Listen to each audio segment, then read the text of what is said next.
Morning, afternoon, everyone. We had a little technical difficulty, so we're running just a couple of minutes late, but we're all here now. So it's fabulous to see everyone. And I'm really looking forward to some great ideas from you guys about growing membership, because it's something that I think is always on the forefront of everyone's mind of ideas on how to do this, how do we move forward. So this is, to me, a pretty exciting one. This is put on by Amoeba, as y'all know. If there's anyone here who's not yet a member, by the time we finish this call, you will be joining immediately because you'll see the value of all that we bring to the table. Amoeba is a 501c3 nonprofit dedicated to supporting y'all, supporting independent business alliances, and through y'all, local business throughout the country. So we have been around about 20 years and working on the buy local movement for that long. So I feel like we're pretty seasoned, and with the wonderful experience that all of y'all bring to the table, it's quite a great group. One of the things that I love about Amoeba is just the community, the camaraderie, being able to meet people that are your peers across the country, that you can hear ideas, you can whine, you can rant, you can do whatever you want on these calls because it's just us. And the bigger message is that you are not alone, even though I know as an IBA leader, sometimes you feel a little alone. We're all out there and we're all here for you. So it looks like we have a great group today. If we can go through and just super quick introduce yourselves and who you're with and where you are. I'm Rebecca Melançon. I'm actually on the board of Amoeba, and I also run an organization that's a nonprofit called the Local Business Institute out of Austin, Texas. So we also work to support local business and all of y'all. And if we could go through kind of quickly, because we do have quite a few people on the call, but it's part of this is exchanging information, but part of this is a gathering of the tribe. So it's important that y'all are all here and all move forward. So Lauren, you're first on my screen, so let's start with you. Hi there, Lauren Haggard. Oh, two Laurens. I'll let you go first. No worries. Yeah. Lauren Haywood, membership manager, stewardship manager at Sustainable Business Network of Greater Philly. Marvelous, marvelous. Okay, Lauren Haggerty, let's take you next. So sorry about that. Lauren Haggerty, Programs and Policy Director at Local First, representing La Plata County in Durango, Colorado. Wonderful, wonderful. And we have somebody by phone who is a 504 number. My name is Christy Williams, and I'm with Stay Local in New Orleans, Louisiana, Independent Business Alliance, helping local and small businesses. Wonderful, wonderful. Marianne, you want to introduce yourself? You know it. Christy is my colleague, and I'm excited because she is a more recent addition to our team that she's joining. Marianne Miller at Stay Local in New Orleans. Fabulous. I grew up in New Orleans, so kindred spirit. Jordan? Hi, I'm Jordan with Low Country Local First in Charleston, South Carolina. Wonderful, wonderful. Fallon? Hi, I'm Fallon, and I am the Membership and Programs Coordinator with Local First in La Plata County in Durango, Colorado. So I'm a coworker with Lauren Haggerty. Wonderful, wonderful. Colin? I'm Colin Murray, Executive Director for Dane by Local in Madison, Wisconsin. I'm on the board with Rebecca at Amoeba. And just a quick reminder, we've got somebody with their microphone on with a lot of noise in the background. If you're not speaking, could you turn your mic off so it makes it easier for the rest of us? Thank you so much. Wolf. Wolf Negley is the Foundation for Global Sustainability in Knoxville, Tennessee. We also have an online environment journal for Southern Appalachia, which is called Hellbender Press. Marvelous, marvelous. Steve. Steve, can you hear Thank me? you. Fletcher? Steve Fletcher, Low Country Local First. Okay. Yes, can you hear me? Yes. Yes. Sorry, I'm outside. I'm a little bit far away from our router here. My name is Steve Fletcher, Low Country Local First, Charleston, South Carolina. Welcome, welcome. And let's see, Jennifer, I see you got your computer running, so that's good. Victoria. Hi, I'm Victoria. I'm with People First Economy. I'm their program coordinator for Local First, and it's based in Grand Rapids, Michigan. Welcome, wonderful. Kathleen, I think I skipped you. So let's go back. No worries. Actually, that works out perfectly. I am a colleague of Victoria's. We both work at People First Economy in Michigan. I'm the engagement director here, so excited to be on the call. Good to see you again. Welcome. Janine. Hi there, I'm Janine Murray, the director for Sonoma County, California, Go Local. We just call ourselves Go Local. Thanks. That works. Good to see you again too. Let's see, Kitty. Good afternoon. I'm Kitty Dugood. I am the state coordinator for the Kentucky Main Street program. And we work to revitalize downtowns across the nation, and I lead Kentucky.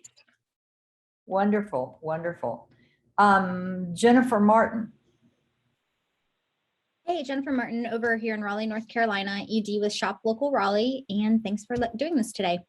Oh, glad to have you here. Glad to have you here. Mary?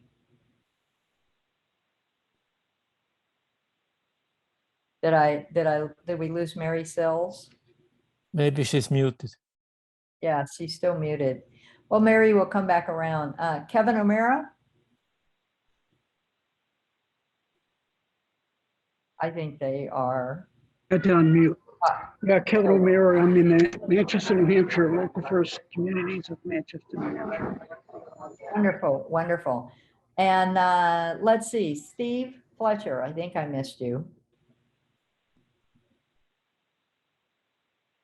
Hey, no, you got me. Okay, I got you. When I lose the video, then I lose the faces, and that's where I start to say, wait a minute, Larissa. Yeah, fair enough. I'm keeping you on your toes. Sorry. Okay.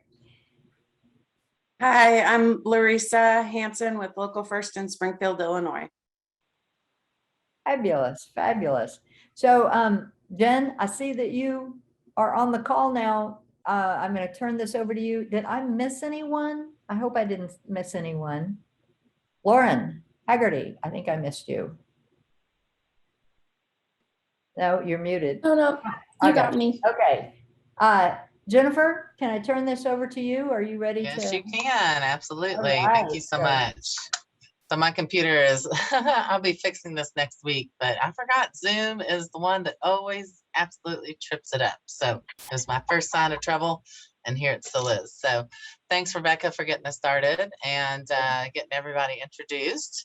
I think that I'm not sure how much you've shared yet, but this is our local leaders roundtable call. We do this once a month on the second Thursday of the month. So we cover a little bit of different things throughout the year. We kind of rotate between 3 different types of calls. We have the what's new at Amoeba, so that we're all kind of up to speed on what's going on with the national organization. We also have nuts and bolts types of calls where we will have an expert in, or we just share best practices of things that would be helpful to lots of organizations. And then we have what we call the Hive, which is what today is, and that is the least formal of all of these calls and really more of just a discussion. And today's topic being growing your membership. So in a way, I feel like this is kind of a Hive and a nuts and bolts, really. It's a little bit of both. But we don't come into the Hive necessarily with a formal agenda, but we do kind of like to hear and share kind of what some successes have been, what some challenges have been, that sort of thing. And I know that we also have a wide variety of sizes of organizations. Some have paid staff, some do not, some just started, some have been around for years. So obviously there's going to be, a wide variety of just ideas from everybody. So with that, I guess I can kind of kick this off, I think, and then we can maybe, if people want to pipe up, or I might just call on people, depending on how the discussion goes, to get some ideas or some thoughts about, kind of why you're on this call and that sort of thing. Just a little bit of history around LIBA, or the Louisville Independent Business Alliance. I am the executive director here. I have been on the board of Amoeba, rolled off last year. Also want to give a shout out to my fellow Kentuckian on the call. Woot woot. We have been around since around 2005, volunteer led to begin. In 2008, I came on board. We had 60 members. We continued to grow pretty rapidly. We peaked around 900 members. Right now, we're around 800 members. We had, for many years, every year set a goal. We're like, we want to get to this number. We want to get to that number. And at one point, we stopped doing that. We said, we really want to focus on our membership engagement and to feel like we're really taking care of the members that we have, rather than just trying to grow our numbers, at that point. So, but actually recently, as we come out of the pandemic, we've decided that we do want to start growing again. And, businesses are, in this unique situation, and so many of our members were so grateful to have our organization to get information from, et cetera, during the pandemic, that we really have some amazing goodwill and testimonials out there. So I think our next step for growing our membership is going to be kind of how I got started at LIBA, which is I was hired by an all-volunteer board. I was hired as a contractor specifically to invite members to join. And I got a commission basically for each member that came on board. I did a lot of phone calling and emailing, and things started to take off from there. So it is kind of a unique position though, because it's not benefits, and some of the pitfalls that we found is that when you're hiring somebody on a contract basis, you're one of many jobs that they have, and are you going to stay at the top of their list or at the bottom of their list? So it definitely has to be the right fit. It's not something that just anybody can do. But we are kind of opening up the hunt there. We've decided our membership dues are $125 a year. We plan on offering $50 per membership sold. And, in the hopes also that, this member will be a longtime member and continue to renew on down the line. But I can't call this a success story yet, because we haven't hired anybody and haven't seen how that's going to go yet. I'm still kind of getting that job description together. So that's my positive. My negative would be, we have tried membership drives in the past with varying success. We offer sometimes very big prizes, and just doesn't seem to motivate people. So I don't know, but I think other people have had success with membership drives. But for us, we haven't found that right combination to get our members out there and recruiting for us as well. So that's kind of Trevor, along those lines, one of the things when I was the director of the Austin Independent Business Alliance, we tried a lot of that too, and it all sort of worked just a little bit, but not enough to do it again. Yeah. And one of the things that we did was we did a members bring other members type approach, and offered any member 3 months added on to their membership for free for every member they brought. And it wasn't that a lot of businesses did it, but the businesses that did it really went after it. So bring in 4 new members and your annual membership is free. So we had probably about 10 members who just turned into membership machines doing that. They loved it. And, we gave them materials and stuff. So it wasn't a lot of people who participated, but the people who participated knocked it out of the park. And that really worked well. So that's sort of along those lines of incentives, and other incentives I think that I tried didn't really seem to work a whole lot.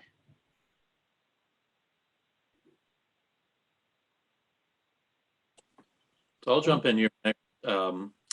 We have a similar story to Jennifer as far as Dane by Local is concerned in Madison. Started in 2004, peaked at 823 members, and then came down. At one point, we were under 500.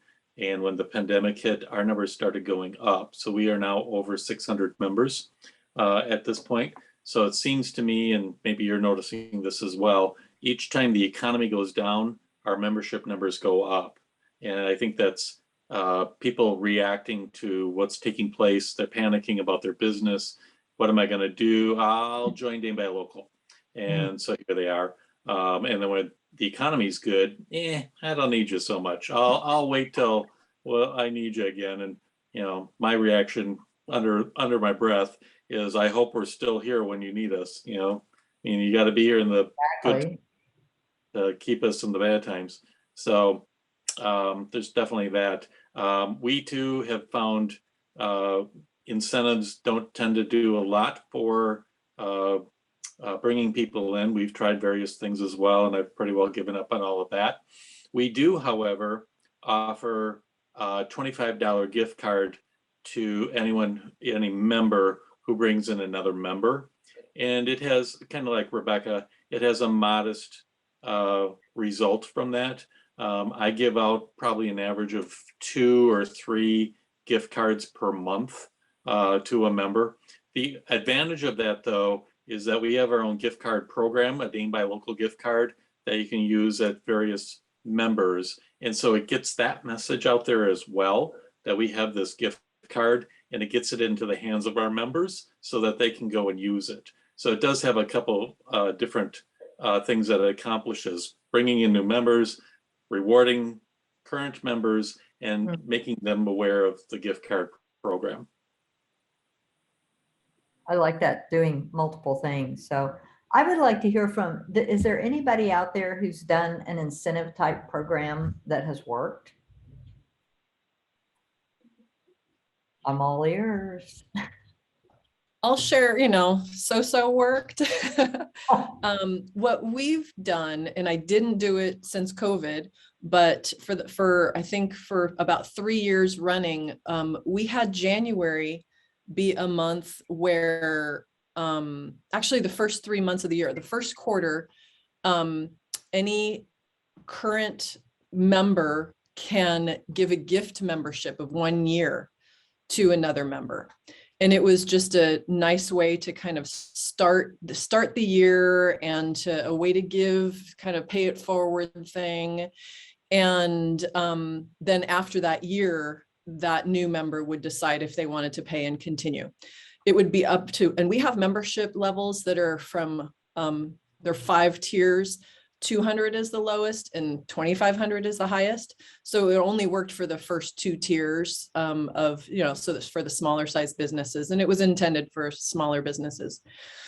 I think for the first 2 years, we ended up getting 30 to 40 gift members. And we found that, I should have reminded myself what the numbers are, but like there was maybe 40 or to 50% continued on. But what was really valuable for us that made us continue it for a couple of years is that we also sell media. And those first 2 tiers of membership are really loss leaders for us. And so it's the media that really helps support the organization. And when a couple of those gift members ended up, investing in our advertising or marketing services, that really made it worthwhile. So we'll see after COVID in this past year if I'll maybe restart it next year. But it was a feel good thing that, again, was a little bit of a wash, but I feel like it ended up being worthwhile on somewhat financially, and definitely on just that goodwill feeling that members liked that we offered that. That's awesome. I'm looking away because part of my job on these calls is to take notes, and then I write up an after report of the ideas and such, which can always be found on the Amoeba website under news. And so want to make sure that we capture all the good ideas that we have here. That's great. This is why I love Rebecca, because I hate to write. So yay. Thank you, Rebecca. I have a question for Colin. What is the requirement to get the gift card program started? Are there minimum kind of cards you need to do, and what infrastructure do you need to get that running? So I actually stole the idea from Jennifer in Louisville. So she's set up a gift card program there, and we went with the same program. It's called InstaGift. They are in Birmingham, Alabama, I believe. And it turned out that there were 2 other organizations here in town that use that program already. So that actually helped. I reached out to each of them and asked them how the program was going, how they promoted it, all that sort of thing. So we set it up last year, October. So we're still in our first year with it, but it has done quite well for us. I think the pandemic definitely helped as far as launching the program was concerned. A lot of people wanted to get gift cards during the holidays. So we saw, I believe it was over $10,000 worth of sales last December through the gift card program. And then we earn a small percentage of that. I want to say somewhere between 3 and 5%. So it isn't a huge moneymaker for us, but it's getting attention, driving traffic into our members because of that. So if you want to reach out to me, I'm happy to link you up with people over at InstaGift. They're good to work with. So it's a pretty straightforward program. It is not an actual physical card. It's all on your phone. But it works. It's pretty slick the way that it works. So it's very straightforward, very easy to use. Great. So there's no minimum membership or anything that you need to agree to have 100 cards or whatever. Oh, no, nothing at all like that. Yeah, that sounds great. And particularly that it's not the card, because we want to be as environmental as possible. And if it's not physical plastic, it's even better. Yep. Thanks. I'll reach out to you. Thanks a lot. Great.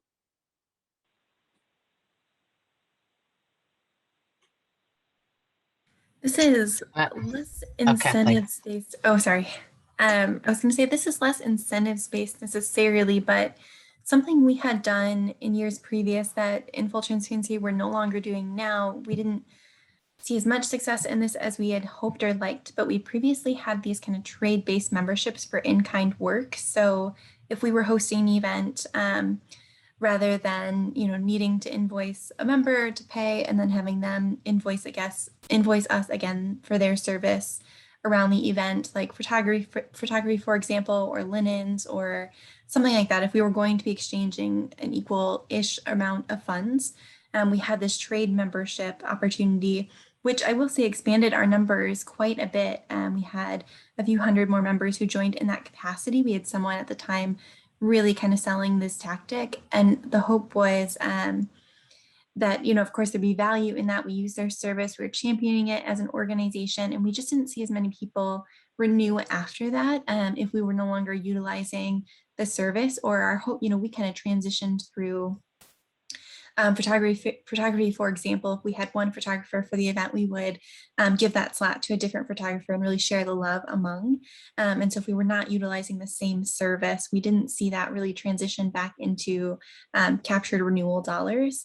So I think it had a lot of potential, but it didn't necessarily take the pathway or head in the direction that we had hoped. It was definitely great to share out the services. I think folks did see increased work from championing those services through our events, where lots of folks through the community came through and were able to see them promoted at our space. So that was a huge, awesome incentive for the business. And we saw perks there, but didn't necessarily see that transpire in other ways. One question though I did have, in my experience with the organization, have not seen a membership drive. So I was curious what that format looked like for folks who have done that. Yeah, just what that looked like. I was just seeing that in the chat, Kathleen, so I was getting ready to address that. And I'm happy to chat about our drive or drives that we've had in the past, and then other people can add on, but we very much model ours off of like PBS, Louisville Public Media, you know, that sort of thing, where we're kind of like getting out to our members and reminding them, hey, this is why, remind us why you love LIBA, and go tell your friends. You know, for every new referral that you get, you know, you get an entry in for a drawing. You know, for every membership that you get a certain whatever, you know, like Collins gift card or the 3 months membership, et cetera. And we really just try to kind of blitz our members with it, you know, throughout a certain period of time. And, you know, culminate with, you know, one year we had the King of the Weird, you know, and we crowned him at the buy local fair, and things like that. And one more thing I'm going to add, a little separate from drives, and other people can talk to me about their drives, because I'm curious to hear how other people run them as well.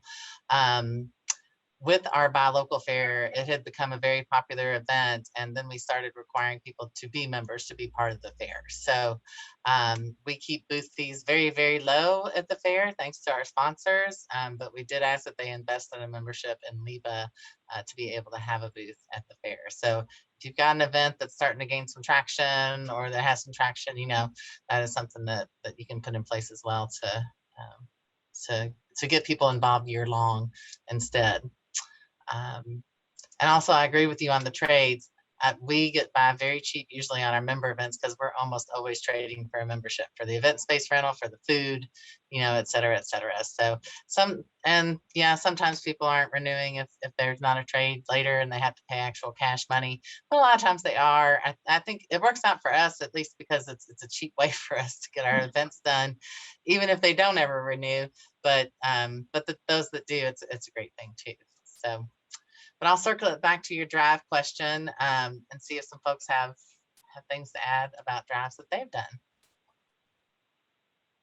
One other quick thing that I wanted to mention, not related to the drive specifically, although if people have other examples, I'm curious, but in the same vein, Jen, earlier you had kind of made this distinction between like the revenue income side of it / like the numbers specifically of membership and the engagement pieces. One way that we more recently have used a commission-based model is around our advertising. So we have 2 contracted individuals on our team who help us specifically sell advertising. So they receive a portion of funds for that advertising, and then we receive the other addition. And as far as revenue pieces for our advertising, around the pandemic, we had some print pieces that we dropped off just because we couldn't distribute them in the same way through the pandemic. So it's been a great way for us to kind of recoup that digital underwriting advertising line item in our budget, while also these advertising individuals are tapping some new people in the community to get their name out, advertise. That's also another way to be introduced to potential members. So that's been a huge upside for us, but definitely do see that there are kind of 2 lenses to the growing the membership. There's certainly like the revenue avenue, as well as like the number of members and that engagement opportunity. So I was grateful to hear your distinction among those.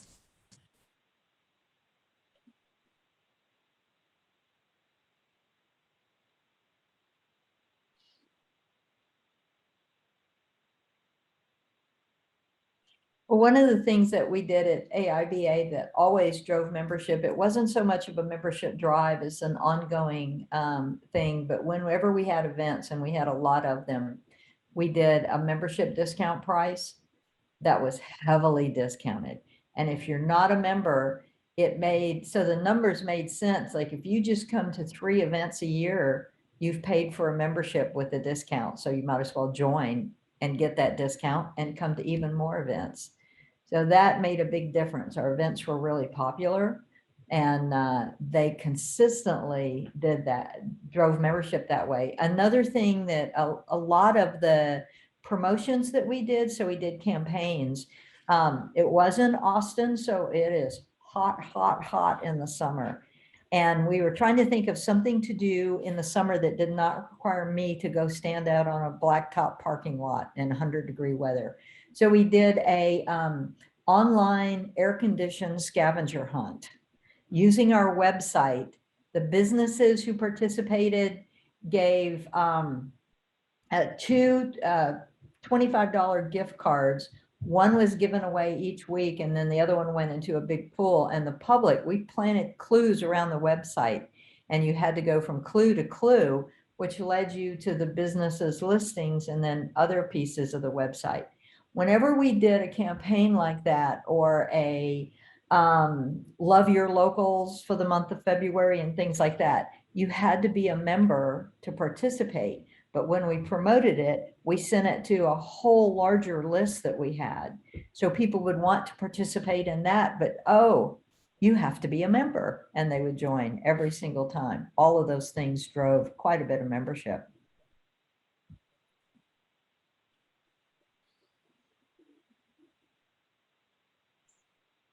Sorry, I had to step out there for a second, but go ahead, Kathleen. One question I had for folks is kind of around how advertising works for organizations. There's a number of advertising avenues that we use through our own existing channels. Historically, before the pandemic, we had used some advertising opportunities outside, and we have some media trade partnerships, things like that. But I wondered if any of your organizations really invest in other advertising models to continue just to getting your name out there in your community.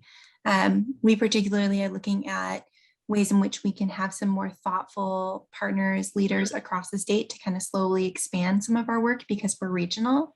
And so one of the areas in which we could expand is some of this advertising. So curious what folks have as far as experience goes in that arena.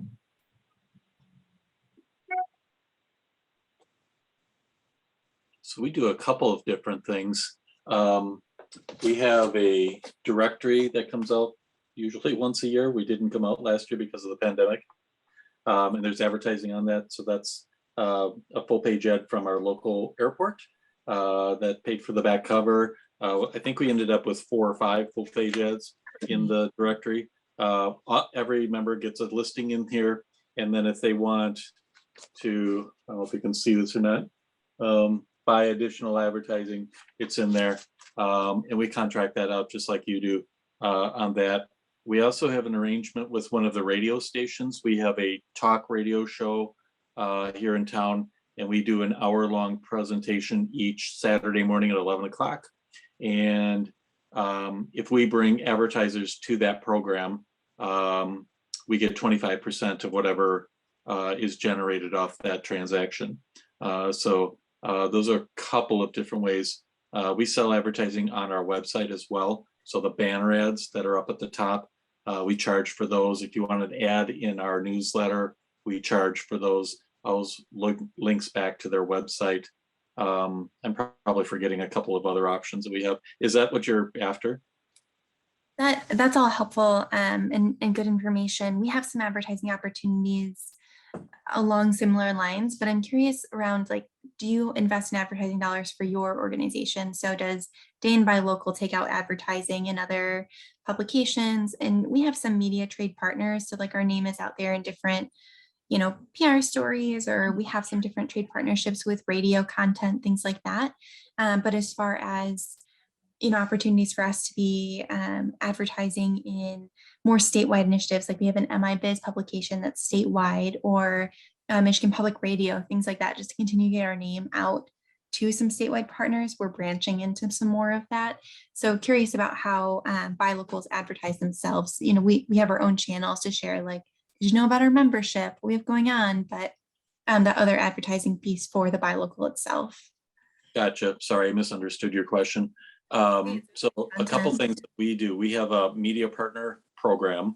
So any member who's part of media that wants to be part of the program can be. It basically gives them a bunch of additional benefits that regular members don't get. So they get to speak at some of our events. They get advertising on the website at no additional cost, blah, blah, blah. So we ask for an equivalent of $2,500 worth of trade advertising during the course of the year for these additional benefits that they get. So there's that. Up until the pandemic, we ran the organization on half a shoestring. I mean, we didn't have any money at all to speak of. Our total budget was $150,000, and I have 2 staff besides myself, 3 of us total. So, I mean, the majority of it went to payroll, right? So there were no dollars available for advertising. Since the pandemic, we've, as you may know, have been administering a grant program for the county, and that has infused a fair amount of cash for us, which is nice. And I know that's not normal for most buy local groups, but it's been a bit of a windfall We for all us. had that situation, Colin, man. Oof. It's awesome though. Apologize, because I know everybody's just trying to keep it all together. But because of that, this last year, we've been able to actually spend cash with some of our media partners. One of the interesting things that I found is that I will have members come to me and say, oh, you should advertising on this radio station, and it's Entercom or, you know, whatever national brand that's out there. And I refuse to do that. They have to be at least a local business for me to advertise with them. And preferably it needs to be a member that we're spending those dollars with. I will not spend dollars with a national firm that happens to have a station here in town. Does that help? That's really helpful. It's good. It's interesting to see like what channels folks are already using, and where people are picking up that information. I mean, I know each of these entities, of course, also have some stats around who's listening and watching and all of that good stuff. But thank you for sharing some of that, Colin. Awesome. I will say too, it's not something we're doing, but I mean, I looked into it and so it's worth sharing. But our Fox affiliate has a relationship with the Spanish language chamber. So that if that were more of an audience that we were trying to reach, that was a piece of information that I had to dig a little to find. And once I did, I was like, oh, well, if that was where we wanted to invest our dollars, we would have, we would have a greater impact. So there are a couple of things out there that when they're pre-existing and you tap into them, it's just another way to look at it. Nice. I was going to share an idea too that's worked for us for several years now that essentially garners us some free advertising for our mission. But it's in partnership with one of our local banks, and they essentially fund us to manage this ad campaign for them that we're both branded on. So it's a bank partner and our mission tagged on it. But we spotlight businesses in the community that are members of our organization that also bank locally with that institution. And there's a nice photo of them. There's a quote from the business saying why they choose to bank local.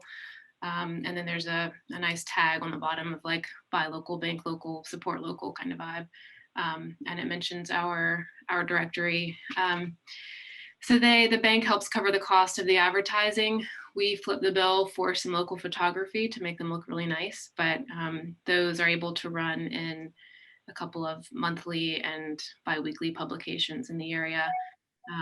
But Colin, from Dane, I love the media partner program idea. That's something I've been trying to get off the ground for a while now, and it's good to hear that that's been successful for you all. Yeah, we've been doing that for a number of years, and it was actually one of my members that's in marketing. She has her own advertising agency here in town. She was the one that put that together, and we have everyone sign their commitment at the first of the year. So it's a little intense that time of the year, and tracking them down can be a challenge. Yeah, I'll do it, and I need the contract back, that kind of thing. But it does work. I mean, I'll have 12 to 15 participants in that program times $2,500. That's a chunk of change to be spending in our market. Is there any element of that where they also promise to give your members discounted advertising? Yep, that's part of it as well. They have to agree to giving them at least a 10% discount.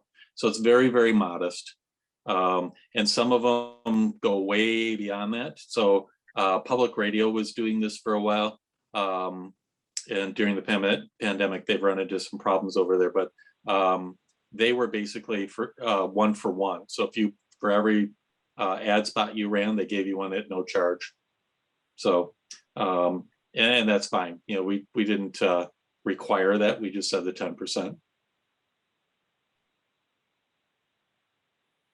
Kathleen, this isn't exactly what you're looking for. I know the question's more about kind of media spend and traditional advertising for the organization. But something we've tried recently, and this is recently introduced, so we still are kind of like crunching some of the metrics and key performance indicators, but all preliminary signs point to like some level of success if what we're talking about is how can we extend exposure in traditional and non-traditional ways of the organization's brand and mission. We introduced a podcast about 4 months ago, and we've kind of been planning and prepping in the 2-month lead up to launching it. And it's afforded us the opportunity to do many things. And I'm not sure if some of the folks on the call have done something like this or heard about it, but I know everyone's got a podcast now. So we're routinely aware that if we were going to launch it, it needed to feel buttoned up and polished and purposeful. And I hope it is. Check it out, Small Talks, Big Ideas with Steve. It's branded with Low Country Local First on all of the kind of imaging at the beginning and end. It's bookended with verbal shout outs to the organization and our mission and some of our key funders. Even though we've only been around for a couple of months, and the intention was never to like pull in sponsors, folks have talked about wanting to run kind of 30-second ads, and so we haven't really built that into it yet. But at the very base level, it has afforded us the opportunity, I think, to kind of create content. Again, this is earned press, but to create content which then kind of finds legs in other outlets. We've had folks in town who are editors for some of the regional business journals who've reached out and mentioned, hey, we're always looking for content. We're going to follow up with the individual you interviewed for each episode, put a little column in our newspaper, and then link back to the episode. So again, it's not paying for advertising, but we're creating a little bit of content. We put it out once a month, and it's slowly but surely kind of gaining an audience, and it's just giving us another way to get our name out there. And we're also having folks kind of reach out wanting to be on the podcast. So I'm not recommending people start their own media outlet, because it at a certain point probably will be prohibitive in terms of the staff capacity it's requiring, but it's been enjoyable, and I think it's at least preliminarily indicating levels of success so far. I'm glad to hear it. And what was the name of it, Steve? Small Talks, Big Ideas with Steve, and I'm Steve, if you haven't put that together. I love that. I hope that's your opener for the podcast as well. It should be. Maybe I should be recording this call. Yeah. Well, I think that's great. This is taking it a bit away from membership growth, and so feel free to rein me back in. But I love this idea of, for our community, I do think that there is this kind of third-party verification when we reshare, like see how successful some of these things are in other communities. And so if there are topics on your podcast, or if others have like media content that can help bring that kind of credibility. I mean, I think we are an organization that is credible in our region. However, like having that content is always a nice tack on. So we'd love to share out some episodes that you have, or if others have things like that. We similarly have a small podcast that we just launched recently, and in the same vein of, we want it to have a unique lens. So yeah, we'd be happy to share that too if folks find value in resharing that, listening and learning alongside us. That's really what the platform that we have is. I'll put it in the chat. I appreciate that. Yeah, likewise. Yeah, likewise. Thanks, Kathleen. Yeah, so Rebecca, I think coming up on a future LLR, media relations will be a good one to focus on. I think so. I'm rapidly scribbling notes, and that's what I love about the Hive, though, is that we can start out on one thing and let the conversation take us where it will, and it's all interesting and all really useful. So, but I think and I'll say one thing, Rebecca, sorry to interrupt, but I do feel bad that I've brought us out into the stratosphere. So to perhaps boomerang back to membership, we've played around with offering we don't say it's pay to play to be featured on the podcast, but we do offer to folks that if they come in at a high level, or they're an existing high level member, meaning $1,000 or $2,500 per year, they are going to be, I don't know the exact verbiage, but like more closely considered to be afforded the opportunity to be spotlit on the podcast. On the short list. Exactly, of course. I have a more general question. Do any of you have multiple levels of membership, and not in terms of the cost, but in terms of requirements? How do you define even if somebody can be a member in terms of how local they are, whether they are locally owned or whether they deal with local product or produce, or whether they, you know, are really community-based or more just like a franchise? I want to answer that question, but I kind of want to tag into the end of the last conversation too. And that is, yeah, both. So another thing that we do, and so I really like this conversation about advertising, because one of the things we've found is that membership and advertising have really gone hand in hand. Our advertising offers sweeten the membership. And if I feel that if we only offered membership, we'd be a much, much smaller organization, because we've just kind of looked and done surveys of our local businesses and organizations and asked them what they need. And most of them need to acquire customers and retain them. And a lot of that is through marketing and advertising and that community mission, but to deliver that as well. So another thing that is a membership benefit that we added in, I think I've shared this in a past Hive or something, is that a third of our members' membership can be applied to any of our media offerings if they want. So that is it's like, oh, okay, even if they're a $200 member, $70 could be applied to, you know, some social media advertising or something. And that's a lot of businesses don't use it, which is great. You know, we make more money when they don't use it. But the fact that we offer it is, I think it ends up being a positive for sure. As far as buying advertising, to Kathleen's question, I would totally agree with most of everyone else, is that, you know, most of us, apart from Colin, don't really have the cash to do it, but we have significant media relationships. And so we have media deals with, and we only use local media partners as well. So we have trades. So we've got a lot of airtime on the biggest radio stations, but say on the outdoor digital board, we reserve space on it and we sell it, but once in a while we'll advertise on it as well. So it's kind of looking at some ways that we can not lay out significant cash. That actually does cost the outdoor board, but it ends up being somewhat worthwhile. So yeah, it's finding those very creative ways to get a traditional perception of that we're advertising while really doing it with a lot of trade and media deals. And then to answer Wolf's question, for us, we actually have 5 tiers of membership, and all the benefits are the same for all five levels, and it's based on their sales in Sonoma County. I know that's different probably than most other networks in which you pay more and you actually get more benefits. But for us, if it's a $2,500 member and we only have 10 of those or so, some of them choose to apply a third of that at $800 to media, you know, so it ends up being a bigger perk of advertising that they get for that level of membership. We selectively allow some franchise members. We kind of have basically a local purchasing commitment, kind of a survey that they have to fill out, and how, like, are they connected in their community? How much of their spending stays local? Are they reinvesting their dollars in the local community? So to us, in the beginning, we were really strong about only locally owned, period, that's it. And then we found over the years is like, there's some really good franchises that really only pay a small portion, you know, other franchises pay a whole lot more to their headquarters. So we decided to go gray, and that's worked fine for us. There hasn't been a lot of flack. The other thing we developed is I developed a Go Local supporter level instead of the business member level.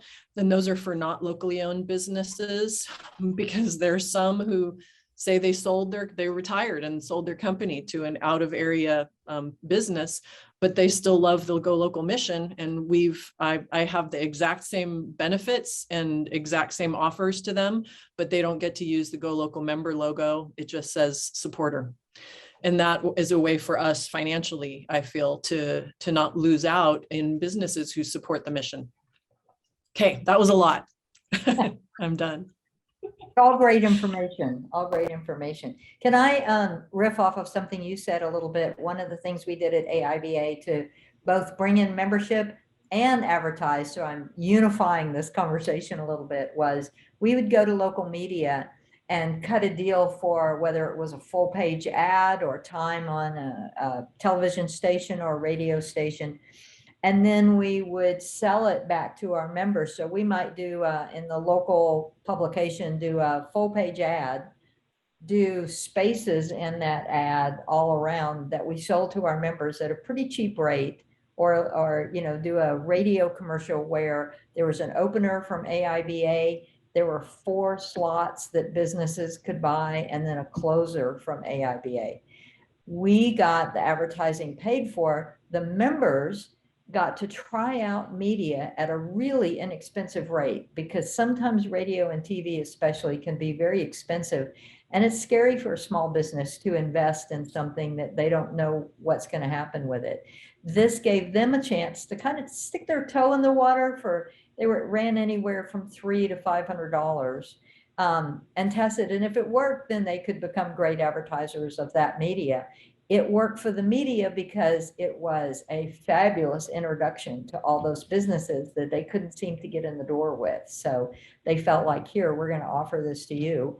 It worked for AIBA, an organization, because we got to market ourselves in a substantial way along with our members.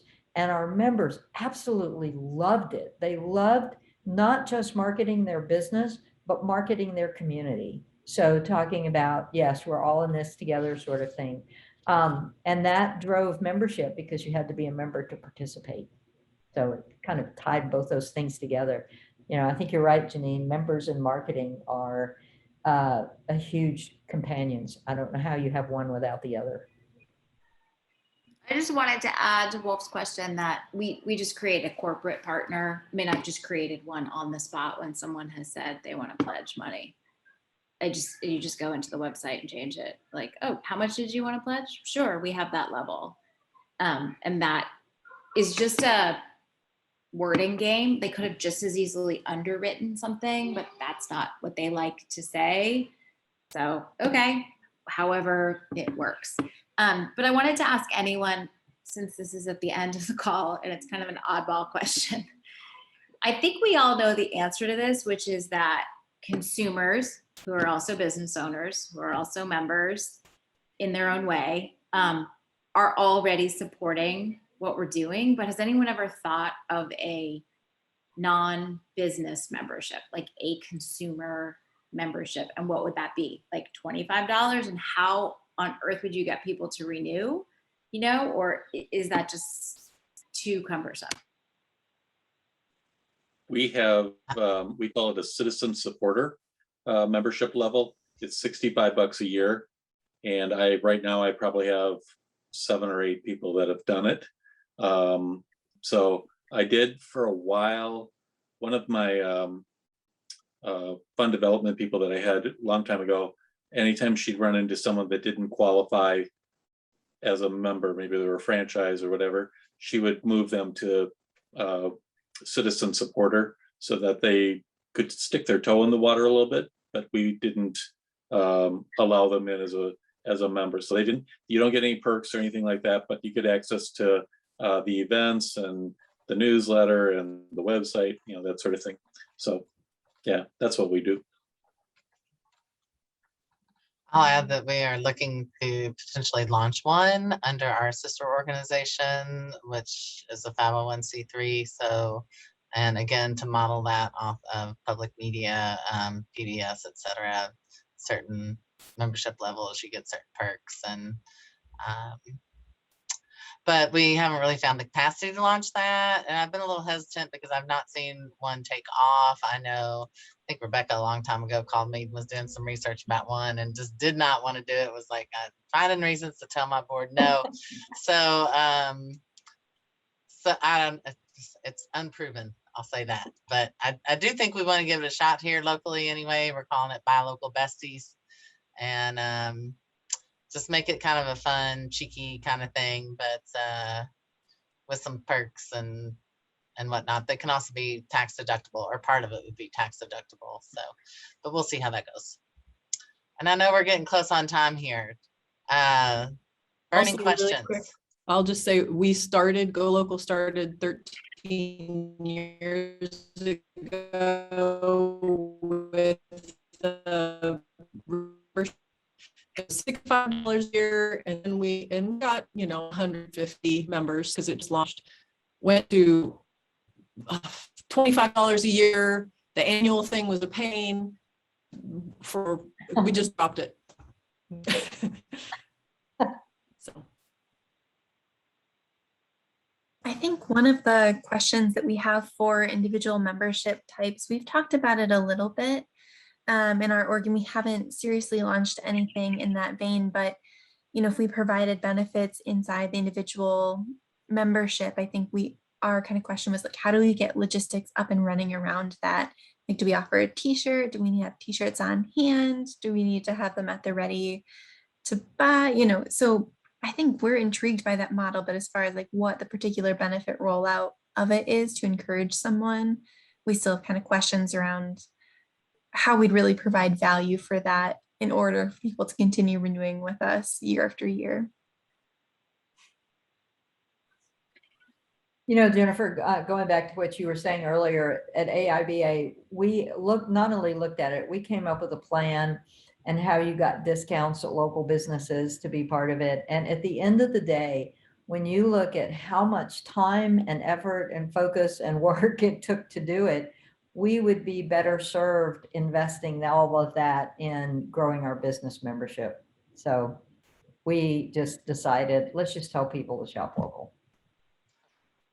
I think I don't think Asheville's on the call, but they do, an annual discount card that they sell that also benefits their school district. And I do wonder if that could be kind of a substitute for membership. Like, you're not going after renewals necessarily. It's just, if you want your 2021 card, here's the price kind of thing. But that could be, and you still keep in touch with them, that sort of thing, even though you don't call it a membership. It's, I don't know, what thought. So here it is, it's 2:00. Any other burning, gosh, got to get it out here. Because we'll be getting together next month. So that's always a good thing. We can continue our discussion there. So I will wrap this up. Obviously this is brought to you by the American Independent Business Alliance. I think that most of you on this call are members. If you're not, please become a member. There's a membership ploy for you right there. So remember to ask people. Remember always to say, and if you're not a member yet, please consider joining. So this local leaders roundtable will happen next month. And oh my gosh, I meant to look up what is our topic next month. I know that in October we're doing Shift Your Shopping, or Indie Local, Shop Indie Local. Rebecca, what are we doing next month? Do you remember? Blah. If you hadn't asked me, I could probably blurt it out. It's on the website under events. It's creating effective boards. That's right. Creating effective boards and committees. So awesome. I'm glad that I do have some effective committees. I have some very ineffective committees, but we've grown a lot from when we had 0 effective committees back in the day. So I think that will be a great thing to chat about as well. Also so important. Any other closing thoughts before we wrap up today? And this was great. Just for my part, I want to say thank you all for all the ideas and for the brief opportunity to share some of ours. I would love to, this is selfishly, I wish I could just listen in on something membership specific, like once a week. So if anyone wants to start a brain trust, get at me, Steve at lowcountrylocalfirst.org. But thank you for setting this up. These are great. It's my first one. I appreciate it. Can I say something? Yes, ma'am. This is Chrissy. I just wanted to congratulate everybody and let everybody know how much appreciated you all are, because we are making lemonade out of COVID. COVID gave us lemons where it made all of our abilities and all of our ideas and thoughts and plans of action stop. But we found a way to still materialize them by having this roundtable with Zoom and meetings and being able to have this roundtable. So I just want to congratulate everyone and remind everyone to stay encouraged as we overcome. But the good thing is that we're not just sitting, letting things pass by. We are still moving and making things happen. So I thank you for the opportunity to participate in the roundtable, because otherwise, who would have thought we could talk to someone on the other side of the world to get ideas and to share comments if it wasn't for COVID? So we're going to not be happy with it, but say that we're making lemonade out of the situation. Most definitely. Well, thank you so much. Very glad to hear from you. I'm very glad. Thanks for the kind words, and I'm glad to be keeping this going. Yes. Thanks again. All right. Well, I hope to see everybody back again next month. You'll be getting your newsletter about that. You've already got the information to sign up. You can also go to amoeba.net/events, and that will give you anything and everything coming up for the local leaders roundtable. So looking forward to your notes too, Rebecca. Thanks for doing that, and see you all soon. Take care. All right. Have a good day. Bye. Bye-bye.